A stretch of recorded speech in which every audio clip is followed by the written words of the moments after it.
Queridos, nós vamos dar sequência hoje ao terceiro estudo do livro de Efésios. Nós vamos ver Efésios capítulo 2, de 1 ao 10. Quero dar um tema para essa mensagem, e o tema é da sepultura ao trono. Nós vamos perceber algumas coisas que Paulo apresenta nessa carta à igreja de Éfeso, que nos demonstram 4 coisas principais. Primeiro, a obra do pecado contra nós. Segundo, a obra de Deus por nós. Terceiro, a obra de Deus em nós. E quarto, a obra de Deus por nosso intermédio. Nós vamos ver daqui a pouco esses 4 pontos. Isso vai desenrolar em algumas coisas para que a gente possa compreender, querido, o quanto ruim nós somos como pecadores, mas o quanto Deus é bom, pela sua graça, pelo seu amor, pela sua bondade, e foi lá e nos resgatou. Então vamos ler Efésios capítulo 2, de 1 a 10. Diz assim: vocês estavam mortos em suas transgressões e pecados, nos quais costumavam viver, quando seguiam a presente ordem deste mundo e o príncipe do poder do ar, o espírito que agora está atuando nos que vivem na desobediência. Anteriormente, todos nós também vivíamos entre eles, satisfazendo as vontades da nossa carne, seguindo os desejos e pensamentos.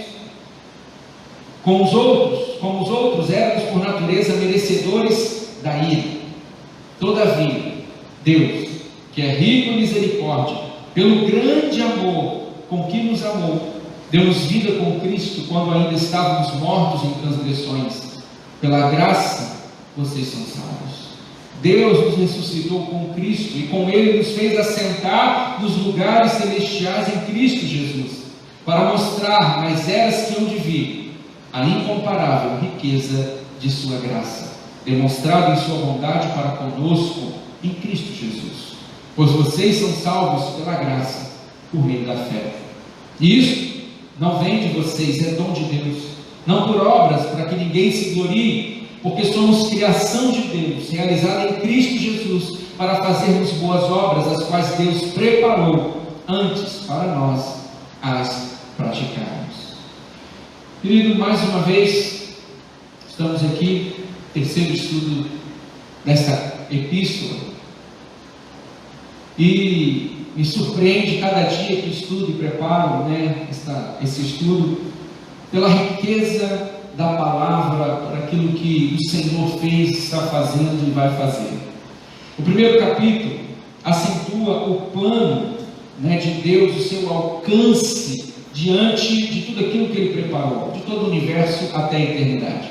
O capítulo 2 vai mostrar a história desse plano na vida do seu povo, por meio da ressurreição. Fomos tirados da sepultura e conduzidos ao trono. Paulo primeiro sonda as profundezas do pessimismo acerca do homem, depois sobe às alturas do otimismo acerca de Deus. Então nós vamos ver primeiro como o homem era sem Deus, e o que Deus fez, e depois o que Deus espera que façamos. Esses 10 versículos vão tratar sobre isso. O parágrafo todo é uma espécie de biografia espiritual, contando como eram os destinatários da carta antes de conhecer o Evangelho, do versículo 1 ao 3, o que vieram a ser em Cristo, do 4 ao 6, e qual o propósito em realizar tão extraordinária transformação. Como eu disse, mais uma vez é algo que mexe conosco, nos faz refletir a grandeza de Deus. Então, olhando para esses 4 pontos que eu falei, a obra do pecado contra nós, a obra de Deus por nós, a obra de Deus em nós e a obra de Deus por nosso intermédio, nós vamos examinar esses 10 versículos. Hoje estou baseando nesse estudo mais no comentário de Hernando Dias Lopes, como também no Dr. Shed, como temos feito e falado gradativamente. Então vejamos a obra do pecado contra nós. Do verso 1 ao verso 3, nós temos aqui algumas informações que nós já lemos. Vocês estavam mortos em suas transgressões e pecados, nos quais costumavam viver quando seguiam a presente ordem deste mundo e o príncipe do poder do ar, o espírito que agora está atuando nos que vivem na desobediência. Anteriormente, todos nós também vivíamos entre eles, satisfazendo as vontades da nossa carne, seguindo os desejos e pensamentos, como os outros, éramos por natureza merecedores da ira de Deus. A condição do homem é desesperadora sem Deus.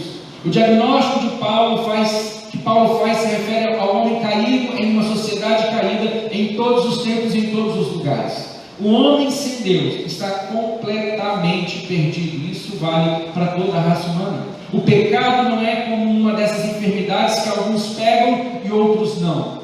É algo que todo ser humano está envolvido, de que todo ser humano é pecado. A Bíblia diz que não há um justo sequer.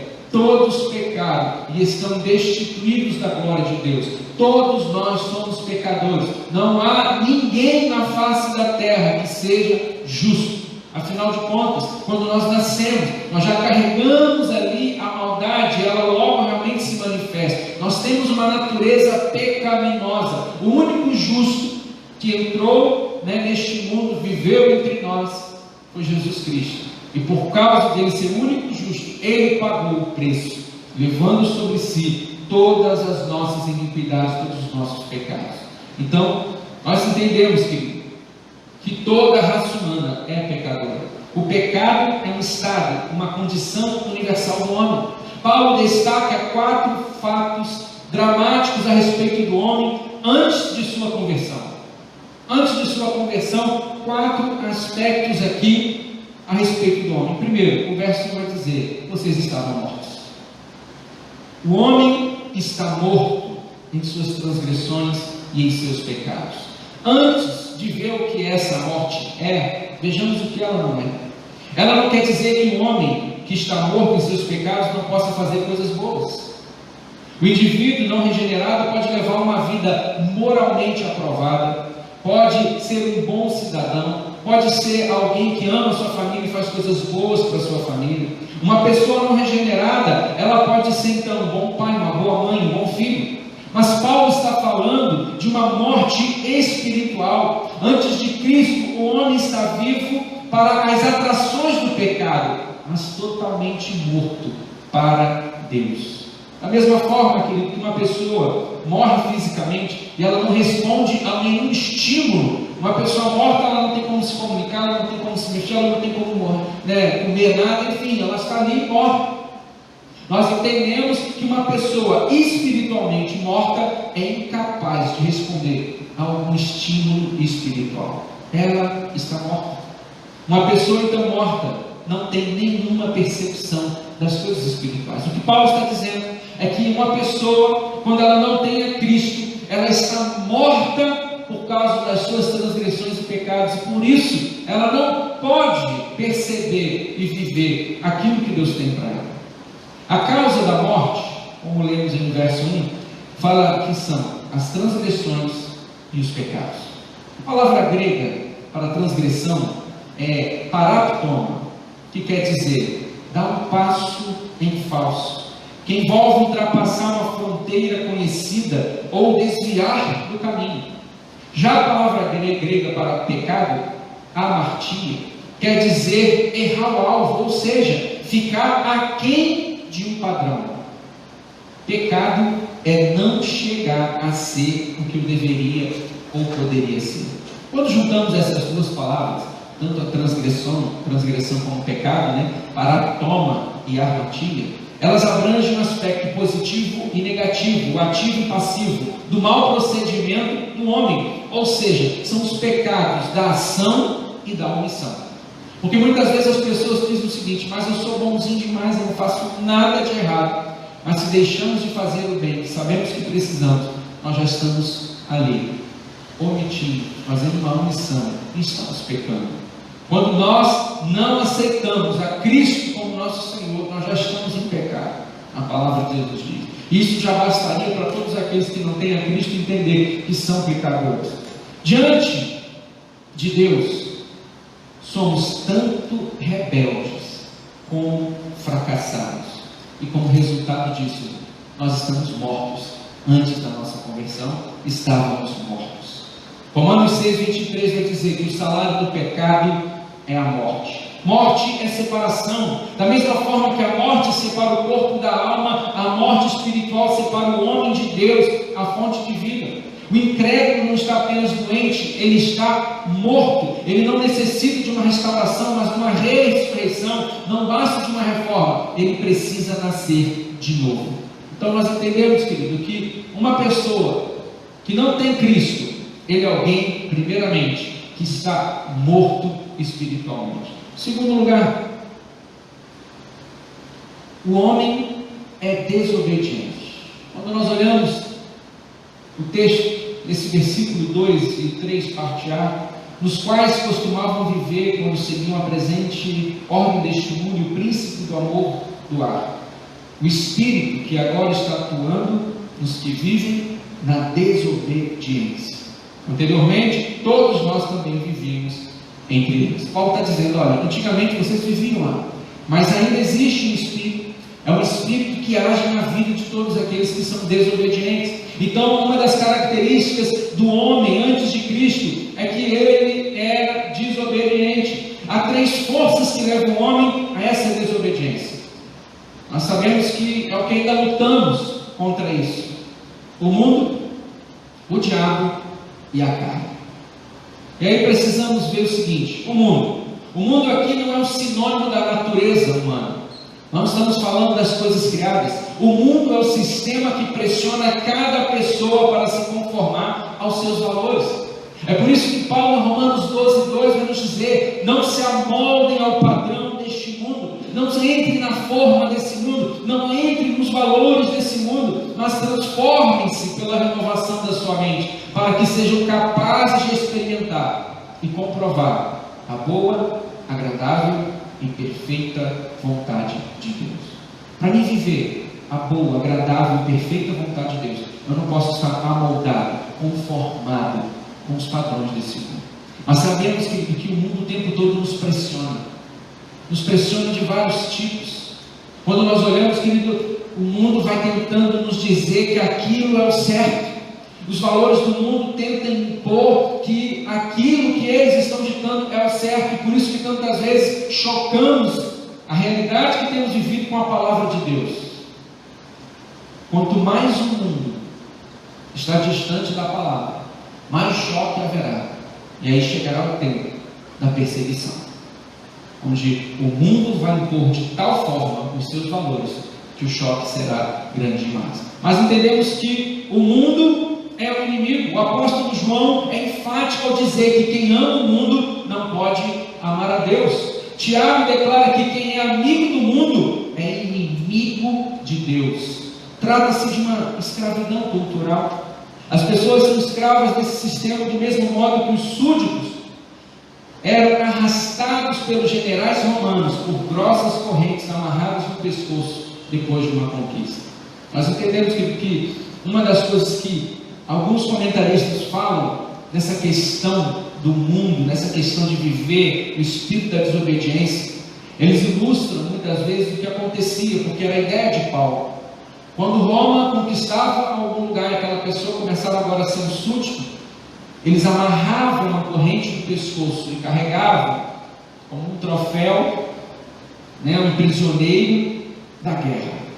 E essa é uma ilustração que muitos comentaristas falam a respeito disso, que esse espírito da desobediência que ainda atua é como se fosse uma escravidão. A pessoa ela está realmente enforcada, digamos assim, e sendo capturada e levada.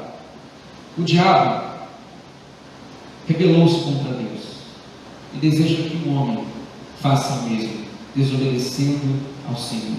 Trata-se do espírito que atua nos filhos da desobediência. O diabo é um inimigo invisível, mas real.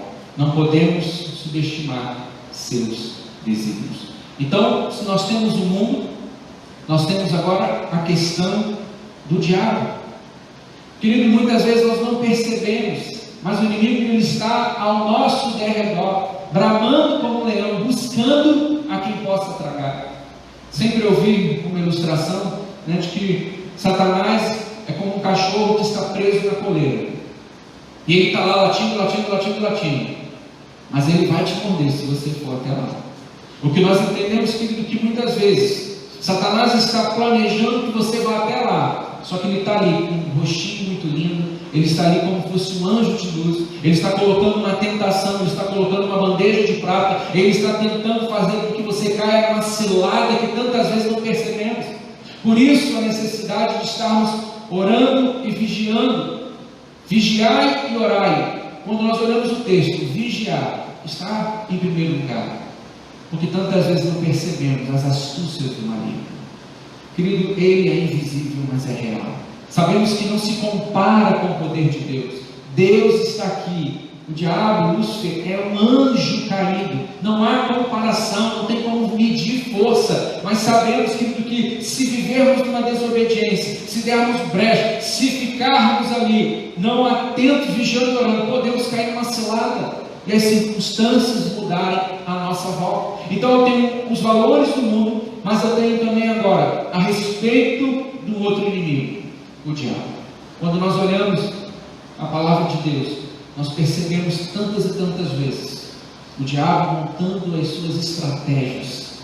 Por isso que olhamos e vemos que nós não podemos subestimar os seus desígnios. Ele está aqui para matar, roubar e destruir. Fique atento em nome de Jesus. Mas ainda dentro desse tema da desobediência, nós temos um outro grande inimigo, que é a carne. A carne não é o nosso corpo, mas a natureza caída com a qual nascemos e que deseja controlar nossa mente e o nosso corpo, levando-nos a desobedecer a Deus. Então, nós sabemos que nascemos com uma natureza caída, e essa natureza caída, ela quer viver o pecado, ela tem vontade de pecar, porque ela é por natureza pecaminosa. Então há uma luta contra a carne e contra o Espírito. Quando nós conseguimos vencer, quando nós recebemos o Espírito de Deus, nós ficamos livres ali da escravidão do pecado, mas nós ainda entendemos que o velho homem pode muitas vezes querer aparecer, ele quer ressuscitar, e aí há uma luta. Se eu vivo mais as coisas do Espírito, eu vou ter força para vencer o da carne. Mas se eu vivo pouco as coisas de Deus, a natureza pecaminosa ela vai querer reaparecer e viver os seus desejos. Então, querido, como temos nos alimentado? Das coisas da carne ou das coisas do Espírito?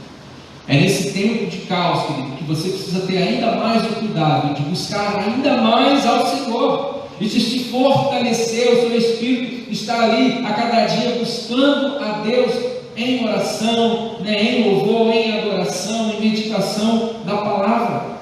Há um impulso em nosso interior para fazer o mal. O mal não está nas estruturas exteriores a nós, mas sobretudo procede do nosso interior, do nosso coração.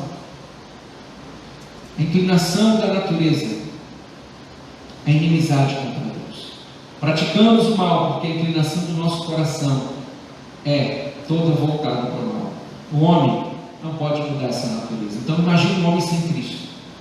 Nós estamos pensando agora um homem sem Cristo, que ele está morto, que ele é desobediente, e ele é desobediente porque ele tem aqui três circunstâncias, três inimigos: o mundo, a carne e o diabo. Mas em terceiro lugar, o homem, a Bíblia nos diz que além de estar morto, de ser desobediente, ele é depravado. Capítulo 2, verso 3, a parte B, diz assim: satisfazendo as vontades da nossa carne, seguindo os desejos e pensamentos. Seguindo os desejos carnais. O homem não convertido vive para agradar a vontade da carne e os desejos do seu pensamento. Suas ações são pecaminosas porque seus desejos são pecaminosos. O homem está em depravação total. Todas as áreas da sua vida foram afetadas pelo pecado, sejam elas a razão, a emoção, as suas escolhas. Isso não quer dizer que a pessoa não faz nada de bom. Claro que não.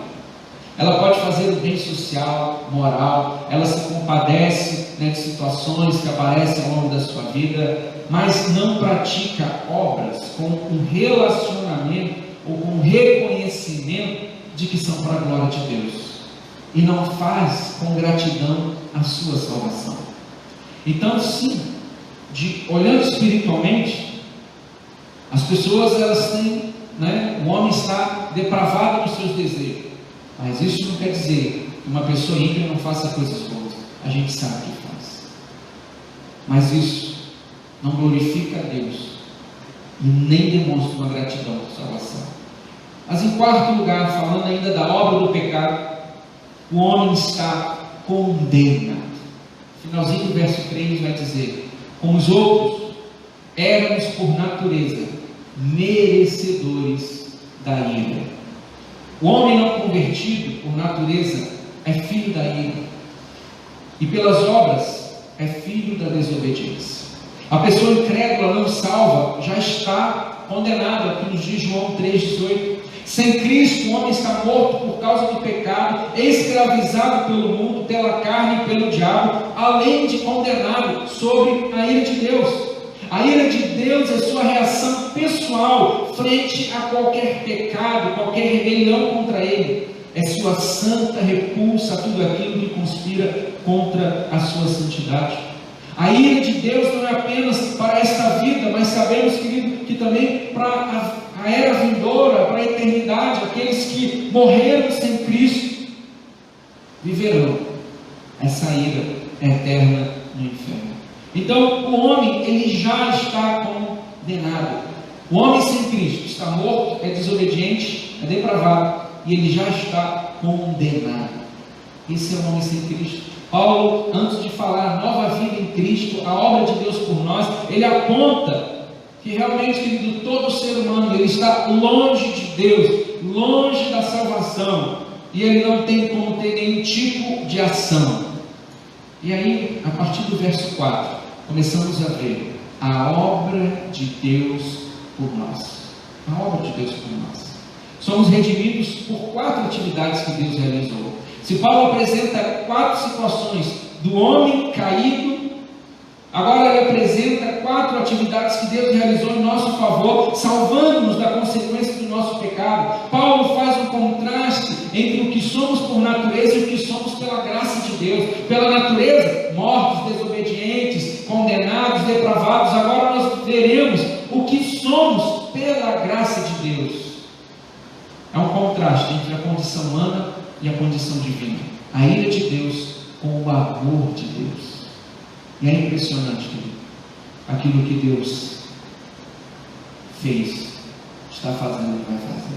A primeira coisa, 4 verdades gloriosas. A primeira, verso 4, vai nos dizer: todavia, Deus, que é rico em misericórdia, pelo grande amor com que nos amou, aí, por enquanto, Deus, nós sabemos, é amor.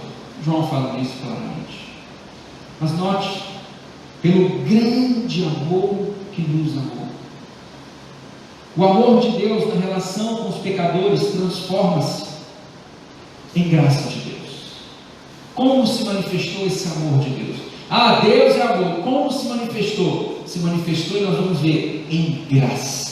Nós somos salvos pela misericórdia e pela graça de Deus. Tanto a misericórdia como a graça de Deus vem a nós por meio do sacrifício de Jesus naquela cruz. Foi no Calvário que Deus demonstrou o seu repúdio ao pecado e seu amor pelos pecadores. Paulo não só fala sobre salvação, mas também sobre a motivação de Deus em nos salvar, e enumera 4 palavras: amor, misericórdia, graça e bondade. Ao ressuscitar a Cristo, Deus demonstrou a suprema grandeza do seu poder, como vimos no capítulo 1. Mas agora, ao nos salvar, Deus demonstrou a suprema riqueza da sua graça, no que está no verso 7. Então, querido, o resultado maior daquilo que Deus começou a fazer por nós, dessas 4 verdades: primeiro, Deus nos amou. Nos amou quando ainda éramos inimigos dele. Nos amou quando ainda não o amava. Ele nos amou primeiro, e essa demonstração de amor, ela vai ser evidenciada na graça de Deus, e nós já vamos ver um pouquinho mais sobre isso. Mas a segunda verdade, daquilo que Deus fez por nós, Deus nos ressuscitou. Verso 5 vai nos dizer: deu-nos vida com Cristo, quando ainda estávamos mortos em transgressões. Pela graça, vocês são salvos. Aqui nós podemos dizer que do novo nascimento, da nova vida, como diz aqui na NVI, deu-nos vida com Cristo, Ele nos ressuscitou em Cristo, quando ainda estávamos ali nas nossas transgressões. Deus nos tirou da sepultura espiritual, que é o pecado que havia ali nos colocado. Quando cremos em Cristo, passamos da morte para a vida, é o que está em João 5,24. Recebemos a vida nova, a vida de Deus agora está em nós. Nós estamos ali recebendo a vida do soberano. Deus então nos tira da sepultura e agora nos levanta em Cristo Jesus. Então Ele apenas não nos amou, o seu amor trouxe uma consequência, gerou algo. O seu amor nos ressuscitou. E não apenas isso, a terceira coisa está logo no verso 6. Deus nos exaltou, Deus nos ressuscitou com Cristo e com Ele nos fez assentar nos lugares celestiais em Cristo Jesus. Não apenas saímos da sepultura, como também fomos exaltados com Ele. Talvez você pense: mas eu estou aqui na terra, como eu estou lá? Quando nós lembramos aqui do capítulo 1, nós pontuamos a respeito daquilo que Jesus fez, falamos sobre isso. Tudo está ligado nele, é tudo por Ele, com Ele, dele. Então nós estamos hoje em Cristo, e se Ele está assentado, nós estamos já com Ele assentados. Porque estamos unidos a Cristo, nós somos então exaltados com Ele. Agora assentamos-nos com Ele nas regiões celestiais, acima de todo principado e potestade. Ele está dizendo o seguinte: querido, vocês já estão ligados comigo, vocês ressuscitaram comigo, fazem parte agora da história de Deus, somos herança de Deus, somos o povo de Deus, e estamos com Ele, já vivenciando as coisas do reino de Deus. Mas em quarto lugar, aqui do destaque do verso 7 a 9, fala de um Deus que está também nos guardando. E ele completa a partir do verso 7. Para mostrar nas eras que eu divi a incomparável riqueza de sua graça, demonstrada em sua bondade para conosco em Cristo Jesus. Pois vocês são salvos pela graça, por meio da fé, e isso não vem de vocês, é dom de Deus, não por obras, para que ninguém se glorie. O último propósito de Deus em nossa salvação é que por toda a eternidade a igreja possa glorificar a sua graça. A meta principal de Deus na salvação é a sua própria glória, mas nós entendemos, querido, que a salvação é um presente de Deus e não uma recompensa. Não é que alguém vai fazer algum tipo de esforço, ele vai fazer alguma coisa e por causa disso Deus vai dar uma recompensa, e essa recompensa é a salvação. Não, nós entendemos que a salvação é graça de Deus, porque Ele nos amou primeiro, e essa graça é um presente imerecido. Ninguém merecia ser salvo, porque afinal de contas todos nós somos pecadores. Mas por causa da grande misericórdia de Deus e da grande graça de Deus, fruto do seu amor para conosco, nós somos salvos pela graça. Graça é um presente de Deus. Deus nos deu esse presente, mas nós não merecemos.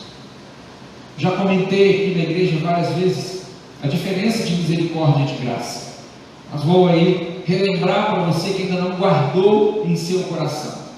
Misericórdia é eu não receber o que eu merecia. Então nós merecíamos o castigo eterno, merecia, mas Deus não deu, Ele teve misericórdia. Pense você no seu filho que está fazendo muita arte e merecia apanhar, mas você vai ter misericórdia e não vai bater. E graça? Graça é você agora receber o que não merecia. É o oposto. Misericórdia, eu mereço o castigo, mas não recebo. Graça, eu não mereço, mas aí Deus dá. Graça é um presente. É você agora, mesmo diante do seu filho que aprontou e você não bateu, você vai lá e compra um presente para ele. Pastor, mas não é justo. Aos nossos olhos não é justo. É presente, é graça, é um favor imerecido, é o que Deus fez conosco. Se nós olharmos, por que Deus pensa assim e faz assim? Porque Ele nos amou. Isso é fruto do amor. Você pensar que uma pessoa, um criminoso que já matou tantos, que já aprontou tantos, mas ele chega diante de Deus, pede perdão, se arrepende e clama ali com Jesus entregando a sua vida, ele é salvo. Ele merecia? Não. E tem hora que a gente até fica indignado com Deus. Esse cara merecia o pior, mas é graça, é o amor de Deus.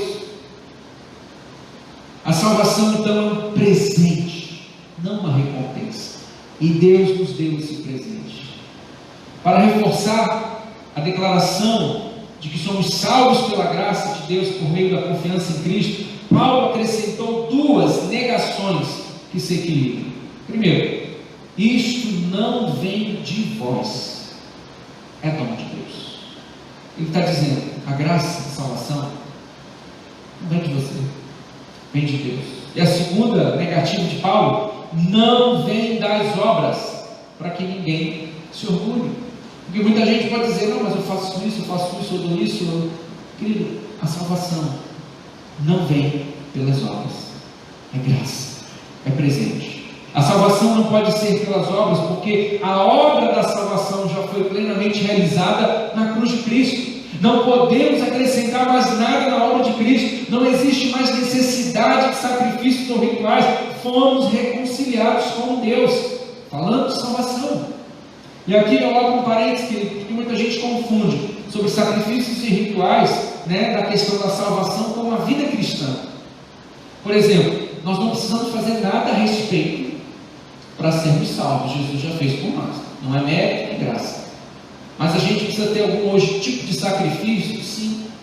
Dr. Shed, ele fala de 5 sacrifícios vivos, que eu já ministrei aqui na igreja, que nós precisamos fazer hoje. 5 sacrifícios vivos. Eu não vou falar deles hoje, mas pontuar que a igreja sim precisa entender que existe uma cruz a ser carregada, não para a salvação, mas para a sua vida e comunhão com Cristo.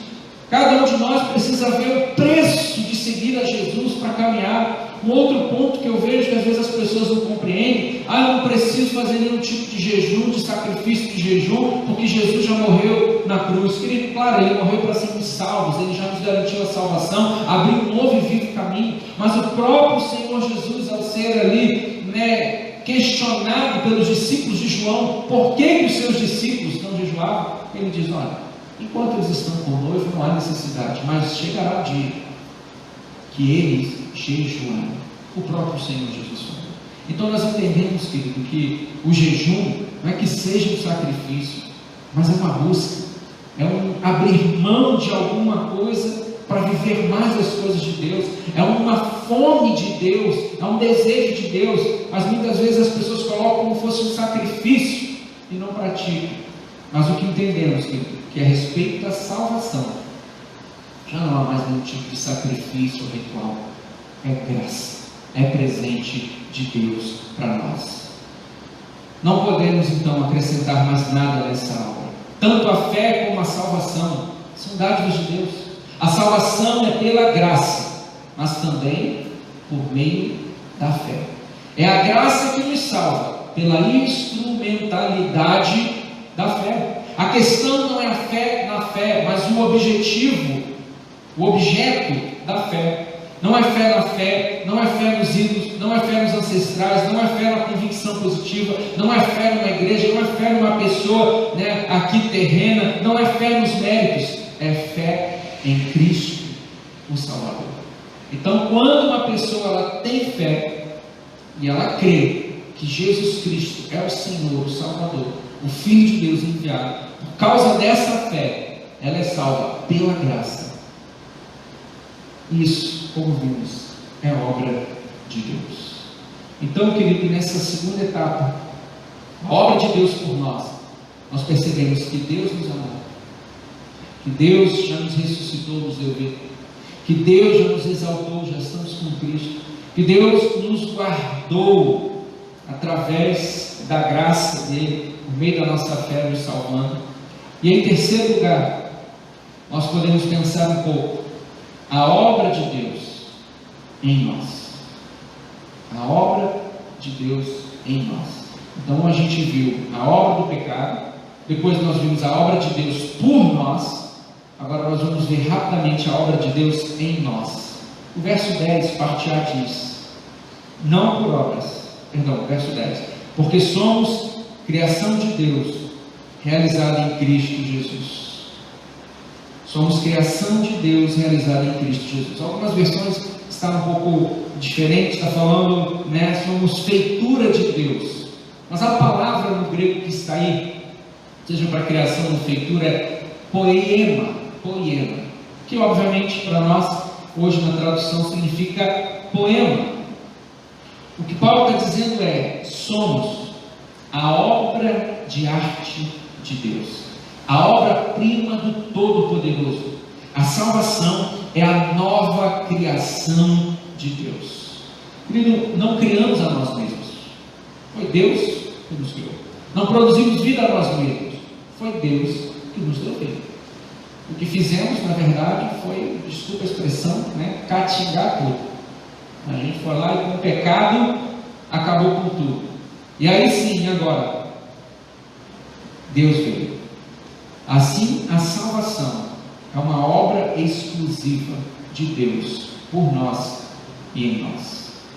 Então, a obra de Deus em nós, de acordo com aquilo que Paulo está dizendo, é uma grande obra-prima, é um grande poema. Nós somos agora a nova criação de Deus, não mais de forma física como foi no jardim do Éden, mas agora algo espiritual, onde nós percebemos que Jesus deixou de ser o unigênito do Pai, como está lá em João 3,16, para ser o primogênito do Pai, e a cada um que se volta a Deus, agora sim se torna mais uma vez criação de Deus, o poema de Deus, a obra-prima de Deus, uma nova salvação, uma nova criação, que é a salvação em Cristo Jesus. Deus está trabalhando em nós. Ele ainda não terminou de escrever a história de cada um de nós. A conversão não é o fim da obra, mas o início dela. Nós estamos vendo aquilo que Deus começou a fazer, nós vamos ver em Efésios até o capítulo 3, e do 4 ao 6 nós vamos ver a prática disso tudo. Mas Deus continua trabalhando. Estamos na santificação. Deus já nos salvou. Nós estamos no processo de santificação, mas chegará o tempo que nós estaremos vivendo a glorificação, onde já estivermos com o Senhor. Mas para a gente finalizar, em quarto e último, a obra de Deus por nosso intermédio. Por nosso intermédio. E aí o finalzinho da parte 10, versículo 10 diz assim: para fazermos boas obras, as quais Deus preparou antes para nós as praticarmos. Então, olhando todo o versículo 10, somos a criação de Deus, realizada em Cristo, poema, obra-prima, e tem propósito. Eu não posso chegar simplesmente e dizer, eu sou a grande obra-prima de Deus, Deus realmente fez aqui uma grande obra de salvação, porque Ele me amou, porque Ele me ressuscitou, me exaltou, e Ele ali agora me guardou, e eu sou a grande obra-prima. Claro que é a grande obra-prima de Deus, mas tem um propósito. E muita gente não entende isso. Muita gente não produz para Cristo, não faz para Cristo, está vivendo uma vida de estagnação, de paralisação. Boas obras, ou simplesmente obras, são as ações e feitos exteriores de uma pessoa, constatando-se as qualidades interiores, que é a graça e a fé. É claro para nós que nós não somos salvos pelas obras, mas para realizar as boas obras. É só pela fé que somos justificados, mas a fé que justifica jamais caminha sozinha. Nós precisamos produzir algo. A minha fé vai gerar obras. Essa semana que passou, eu recebi uma dúvida pelo zap de um jovem, adolescente, e ele perguntando, né? Pastor, se eu não trabalhar nada na igreja, é uma dúvida que ele tinha, se eu não fizer nada na igreja, eu vou para o céu, né? E aí eu expliquei, querido, a salvação é graça de Deus, mas nós entendemos que quem experimentou o agir de Deus, recebeu o selo que é o Espírito Santo de Deus, que está experimentando tão grande salvação e crê no Filho de Deus, essa mesma fé vai produzir alguma coisa. Mas voltei a dizer, a salvação é graça. A gente só não entende, uma pessoa que experimenta a salvação não deseja fazer nada para Deus, não deseja produzir boas obras para Deus. Nossas obras não nos levam para o céu. Mas Apocalipse 14:13 diz que nós levaremos as nossas obras para o céu. Então veja a diferença. As obras não me levam para o céu. Eu que estou indo e vou levar as obras para o céu, para me apresentar a Deus. Tiago nos diz, assim também a fé por si só, se não for acompanhada de obras, está morta. Tiago está dizendo, se você diz que tem fé, mas não tem obra, essa fé é inexistente, essa fé é morta.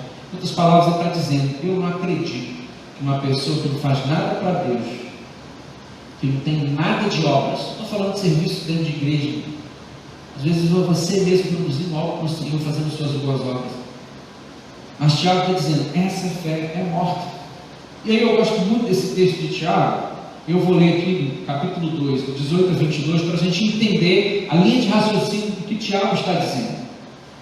Alguém dirá, você tem fé, eu tenho obras, mostre-me a tua fé sem obras, e eu lhe mostrarei a minha fé pelas obras.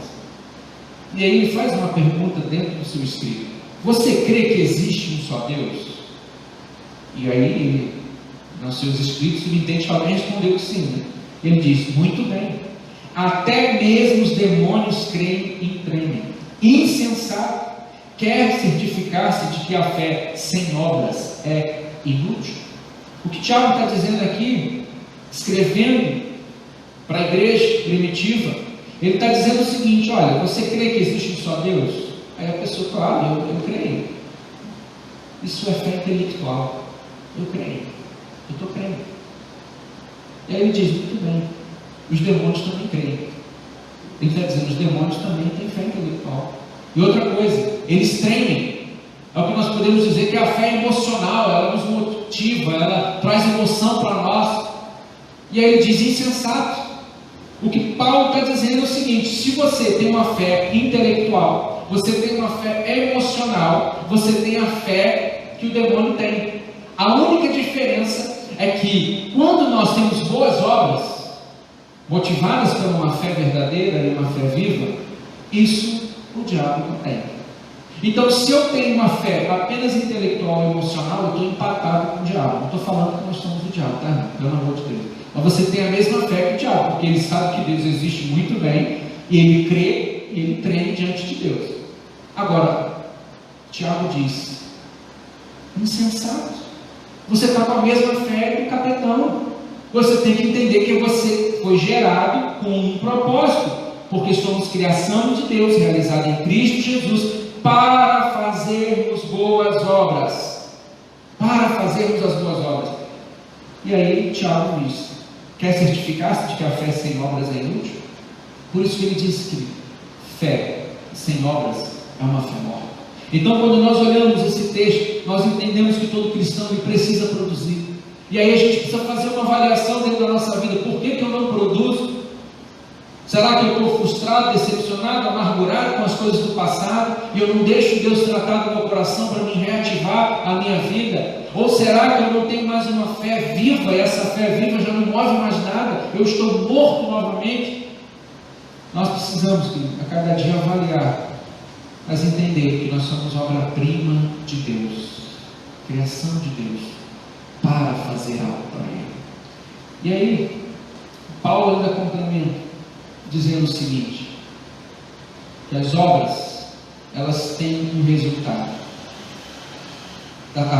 Paulo fala sobre as obras que são resultado da salvação. Duas características. Primeiro, elas são boas. Elas são obras boas. E segundo, previamente preparadas por Deus. O crente anda nas boas obras que Deus preparou para ele. E aqui nós entendemos algo tão profundo. Eu faço não o que eu quero, mas eu faço o que Deus preparou para mim fazer. Eu faço não apenas o que eu gosto, mas eu faço o Deus que me amou, que me resgatou, que já demonstrou pela misericórdia e graça quanto me ama. Eu faço o que Ele quer que eu faça, porque Ele já preparou algo para mim.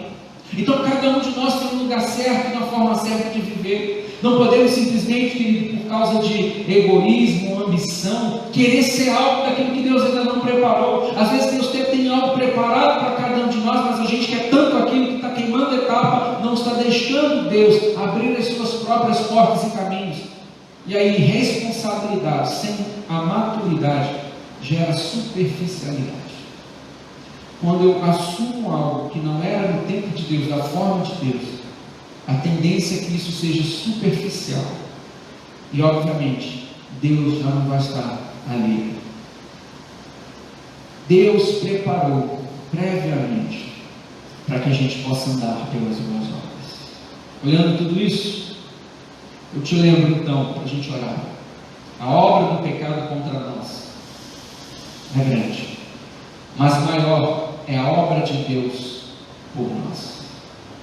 Salvação, o amor de Deus. A obra de Deus em nós somos obra-prima. E aí, a obra de Deus por nosso intermédio. Agora nós fazemos parte do grande mover do Deus Todo-Poderoso nessa terra. E vamos realizar através das grandes e boas obras que Deus tem preparado para cada um de nós. Então, querido, hoje nós estamos vivendo um tempo de quarentena. Mas começa a buscar em Deus, comece a orar para entender: Deus, o que o Senhor tem para mim? O que o Senhor quer de mim? Eis-me aqui. Querido, Deus não esquece ninguém. Às vezes nós podemos até pensar que o homem está governando a nossa vida, que o homem está dominando e impedindo os planos de Deus. Que é isso? Deus sabe o tempo certo, a forma certa. Nós cremos piamente que agindo Deus, quem impedirá? Algumas vezes na minha vida eu cheguei a pensar nisso. Não, porque eu estou aqui, porque eu não estou lá, porque Deus não faz isso, porque não sei o quê. E aí Deus, que é tão grandioso em graça, como diz o verso 7, na sua profundidade de graça, incomparável riqueza de sua graça, Ele simplesmente usou uma pessoa para dizer: filho, ainda não chegou, eu te escondi, espera, há um momento certo para todas as coisas. A grande questão é que nós comparamos a nossa vida aos dos outros, porque às vezes um Deus já fez, o outro Deus não fez, mas querido, você precisa entender que é o tempo certo. As obras foram preparadas para Deus, e nós entendemos que no tempo certo elas acontecerão. Então somente você diga: eis-me aqui, eis-me aqui.